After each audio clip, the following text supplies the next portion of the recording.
you so much for watching this video. Let's go ahead and get into today's topic, which will be over the top ways you are ruining your handbags. I am 100% a handbag enthusiast, and over the years, after having bags for several decades at this point, I have learned some things, as well as, through trial and error and found things that worked. So I want to share some tips with you and throw some of those tips down below if I don't cover any of them today. And if you have questions, also throw those down below as well. Okay, so first up is going to be the proper way that you should consider storing a top handle handbag. So we have some eye candy for you we're going to be using today. So this is going to be my Ferragamo Studio. So with this bag, as you can see, we have a top handle. Don't pay attention to my haphazard way of tying a twirly. I suck at it, okay? And I'm trying to get better, so ignore that. But this is a good example of a top handle handbag. So recently, I want to say over the past maybe like 2 years ago, I had heard that, I think I was watching somebody's Birkin video, and they were saying that their sales associate told them that it's best to store the bag flat.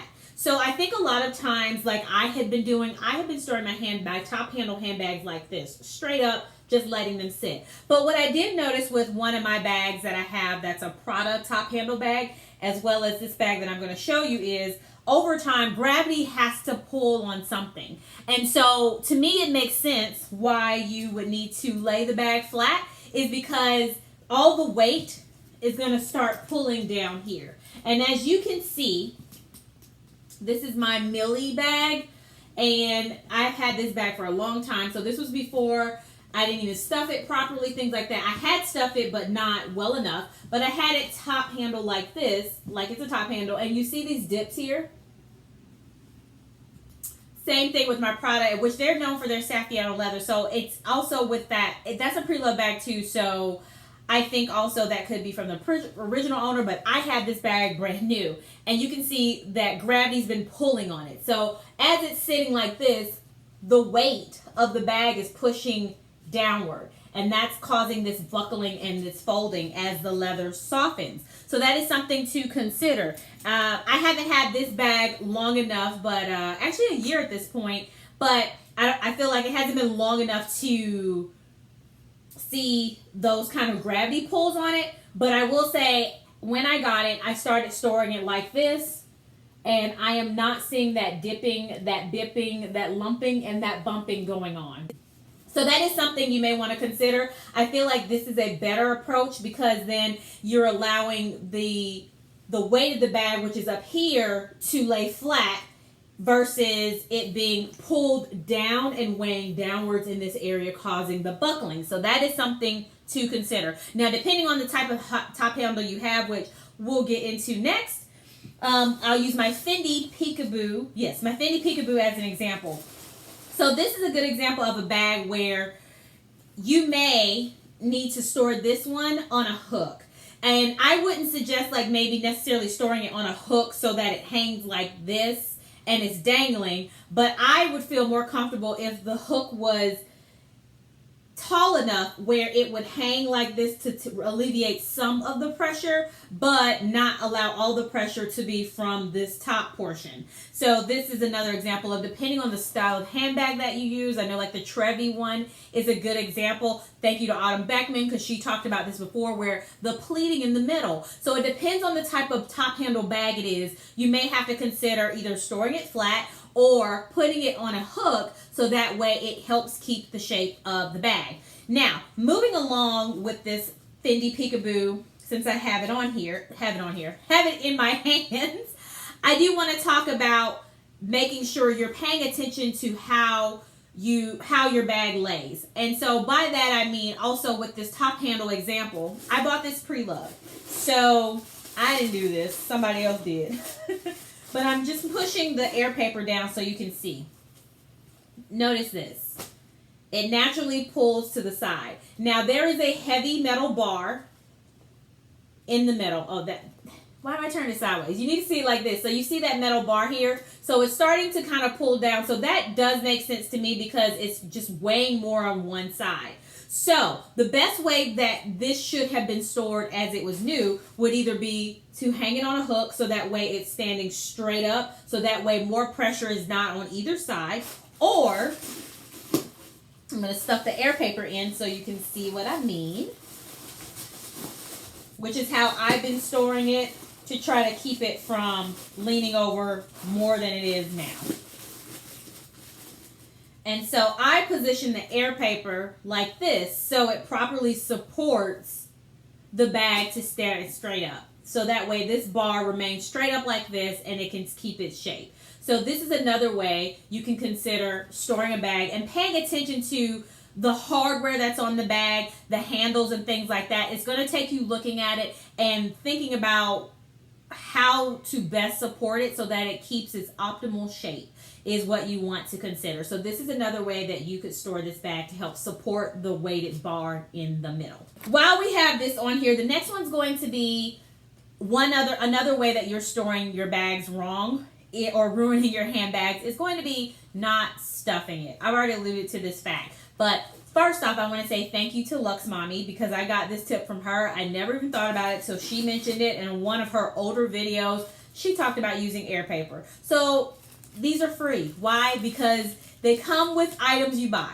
So if you're buying from Amazon, Bath and Body Works, or anywhere else, a lot of times they're giving you air paper. Save this and use it to stuff your bags. I used to take the kind of stuffing that you would get with a new bag and leave that in there, but air paper is so much better. So I've been using air paper, and that is something that you do want to make sure that you're doing is always stuffing your bags. I do not care what finish the bag is made out of, whether that's Saffiano leather, which is usually more sturdy, or whether it is a soft leather like lambskin. You always want to stuff your bag because, like I said, gravity's pulling on that puppy. So you want to make sure gravity's not pulling too hard and it's supported. So stuffing it helps keep the bag shape, and so you want to make sure you're doing that. Another tip is you can also use these little lovely guys right here, which are bag inserts to help support the structure of your bag, and you can store those in your bag too to help support it as well. So that was not on my notes, but that's another tidbit for you as well to help store your bags if you need some support. Okay, next up is going to be off my list. Do not keep them in their box. Your bag needs to breathe.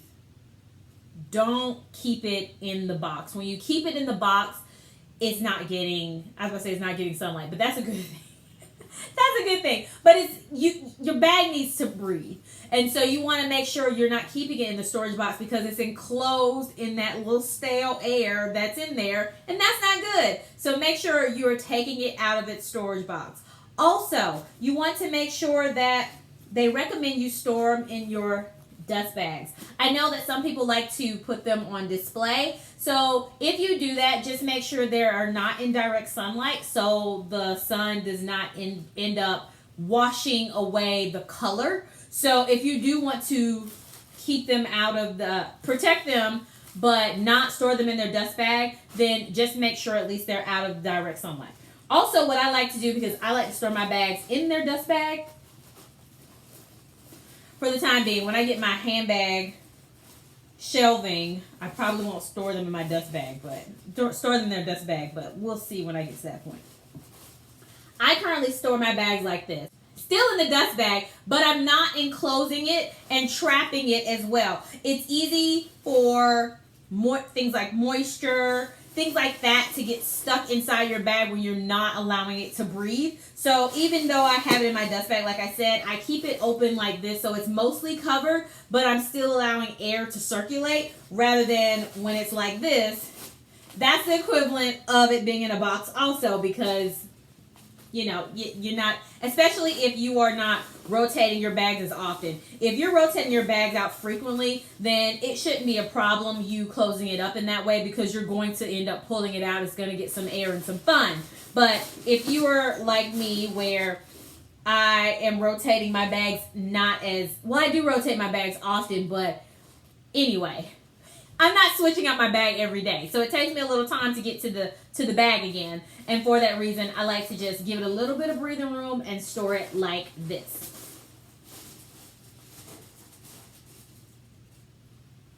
Next up, we'll talk about bags with chains.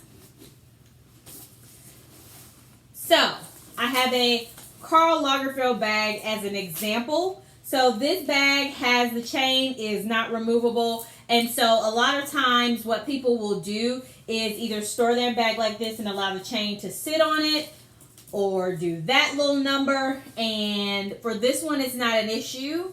But if your bag is made of leather, the chain should not be resting on it, because what is it going to do? It's going to imprint where it's resting. So that is not a good thing. That is why you will see me either stick it in the back pocket like this. So if you have a back pocket, store your chain back there. Also, though, you have to factor in that it could imprint here. So if you're a kind of like, I want my bag to be as pristine as possible, you may not want to store it like that. You may want to buy a handbag little thingamadoobob that you can wrap it in, or you can take the paper that it's been wrapped in when it came to you and wrap it so there's a barrier between the chain and the leather so it's not imprinting. The other way that you can do this also is I've just opened it up.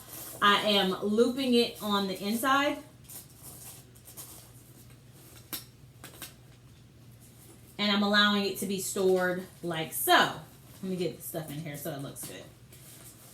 So notice here, then the chain is kind of resting over here, but it's not like it's pulling on it like that. It's just sitting there. So that should not be as much of a problem as if the whole full weight of the chain was draping all over the back side or the front side of your bag. So you can always do that as well, and then let it kind of stick out through there. That alleviates the pressure, and then you don't end up with chain indents on your bag that the chain belongs to, or on another bag that it's stored next to. There's a lot of things to think about when you're trying to keep your bags pristine and in its best condition, but let me just tell you, it's worth it when they don't look like they've been drug all over the ground in 2 months. All right, so next up is going to be, I've already talked about this one, but let's go ahead and talk about it again, which is storing it in the sun. Like I mentioned, if you have a closet that has a window, you may want to consider getting some drapes or storing your bags out of the direct sunlight. So if the sun is coming in this way, if this is where the window is facing, your handbags should be we won't get into geometry, even though I got 100 in geometry because I'm questioning what word I'm going to use. But you want your handbags to be like on the side, excuse me, on the side, so that way the sun is going this way, not, I mean, it's going like this, right? It's sun rays.